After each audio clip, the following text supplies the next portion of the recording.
چوونەتە کات و سەردەم و زەمانێکەوە پیاوان و ئافرەتان چەندەها دەقە چەندەها سەعات بە پێ ڕێگا دەبڕن، پیاسە دەکەن لە ناو بازاڕەکان، لە شوێنە گشتیەکان، لە مۆڵەکان، لە جادەکان، لە شاخەکان، لە دۆڵەکان، لە دەشتەکان چەندەها سەعات بە پێ بە سەیارە ڕێگا دەبڕین. زۆر بەرامانەوە ئاساییە. بەڵام کاتێک کە کاتی نوێژ دێ لە یەکەم ڕکاتی نوێژە ئێمە هیلاکین و دانیشین.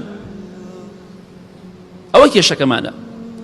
ئاگاداری و خاڵە بن، هەندێک کەسێک لەبان کورسی نوێژ دەکات ناڵێم هەمووی نوێژەکەی قبول نییە، بەخوا سوێن بەخوا قبول نییە، چونکە ناتوانێت بە پێوە بوەستێ، ناتوانی بە پێوە بوەستی، بە پێوە مەوەستە. ئەگەر ناتوانی بەڵام خۆ دەتوانی سەجدە و ڕکوع بەری، ئەگەر بتوانی سەجدە و ڕکوع بەری و لەبان کورسێکەوە سەجدە و ڕکوع بەری نوێژەکەت بەتاڵە بێتەوە.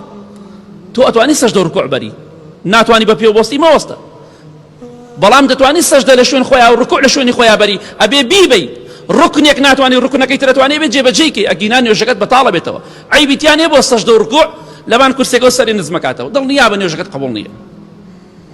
مسلمانی وا هەبووە وەستای دیوار بووە، 500 بلۆکی لێداوە تا ئێوارە 600 لێداوە، ئێوارە بان کورسی نوێژەکە.